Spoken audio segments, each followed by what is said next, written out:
Let's talk about something that has probably happened to every single one of us. You get a prescription, and the pill looks totally different than the last time.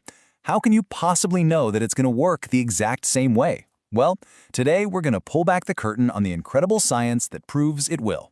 So, picture this. You're at the pharmacy, you pick up your refill, you get home, and wait a minute. The pills are a different shape, maybe a different color. It happens all the time, right? And it can definitely make you pause and ask a really important question. I mean, seriously, how can you be sure this new pill is going to work just as well, just as fast, and be just as safe as the one you're used to? Your first instinct might be to be a little skeptical, and honestly, that's totally understandable. Well, here's the secret. It goes way deeper than just making sure the same active ingredient is in there. The real key, the thing that matters most, is what scientists call drug product performance. It's all about what the drug actually does once it's inside your body. And to follow that journey, we've got to get familiar with a really foundational concept in pharmacology, bioavailability. Okay, that sounds a little technical, I know, but put simply, bioavailability just measures two things: how fast and how much of a drug actually gets into your bloodstream to do its job. It's not just about what's in the pill, it's about what your body can actually use. And this curve you're looking at, this is how scientists see that performance. It's a graph that tracks how much drug is in your blood over a period of time. You can think of it like a unique performance fingerprint for every single drug product. And this fingerprint has three really critical parts. First up, we have Cmax. That's the highest point on the curve, the absolute peak. This number is crucial because it tells us if you're getting enough of the drug to actually work without getting so much that it could be harmful. It's the how much part of the equation. Next, there's Tmax. This isn't about the amount of the drug, it's about speed. It's the how fast. Tmax is simply the time it takes to hit that peak concentration, Cmax. And you can imagine for something like a painkiller, you want that Tmax to be pretty darn quick. And finally, there's AUC, which stands for area under the curve. Imagine you just colored in the entire space underneath that line. That total area represents your body's total overall exposure to the drug over time. It's really the most complete and reliable measure we have for bioavailability. All right, so that's how we measure the performance of a single drug. But how do we prove two different pills are basically the same? Well, that's where we move into the science of bioequivalence. And it's a really simple but powerful distinction. If bioavailability is the performance signature, that fingerprint for one drug, then bioequivalence is the whole scientific process of proving that the fingerprints of two different drugs are, for all practical purposes, a perfect match. Now, check this out. To get a baseline, scientists sometimes measure something called absolute bioavailability. They compare the fingerprint of a pill you swallow to the same drug given through an IV.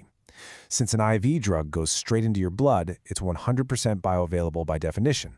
And as you can see, the curves look pretty different. But for a generic pill to get approved, the goal is the complete opposite. When scientists compare it to the brand name version, they are looking for performance curves, those fingerprints that basically lie right on top of each other. They have to be so close that they are statistically the same thing. But every now and then, these studies produce a result that seems, well, a little weird. Like this one, 104%. What on earth could that mean? So that brings up a great question. Can a test drug actually be more bioavailable than the drug it's being compared to? I mean, how can you possibly have more than 100% of something?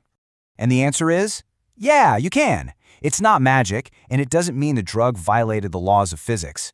It just means that in that one specific study, the test version was absorbed just a little bit more efficiently than the reference version.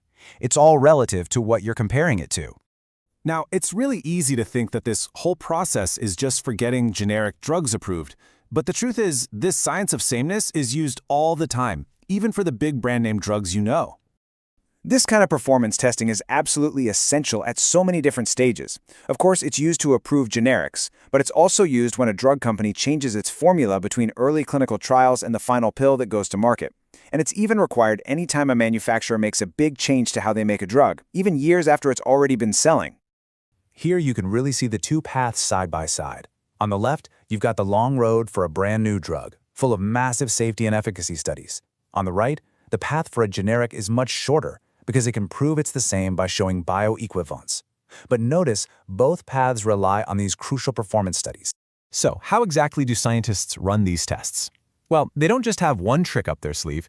They have a whole toolkit of different methods, each designed to get the most accurate, sensitive data possible. In fact, the FDA has a preferred order for these methods. The absolute gold standard, #1 on the list, is a pharmacokinetic study. That means measuring the drug directly in the blood, just like those curves we were looking at. But if for some reason that's not possible, they can move down the list. They can measure a direct effect of the drug, or even run a smaller clinical study. The big takeaway here is that this isn't guesswork. There's a rigorous, well-established system in place. From lab benches to blood tests to patient results, scientists have a whole range of tools to pick from to make absolutely sure the performance is consistent and reliable. And this quote from our source material just nails it perfectly. Bioavailability and bioequivalence, they're not just abstract ideas. They are quite literally performance measures of how a drug works inside a living body. So let's go back to where we started. The next time you open up that prescription bottle and see a pill that's a different shape or color, you can feel confident, because now you know it's not about what it looks like. What really matters is the incredibly rigorous science of sameness behind it. That invisible guarantee that its performance fingerprint is a perfect match, and that it's going to work for you just as it's supposed to.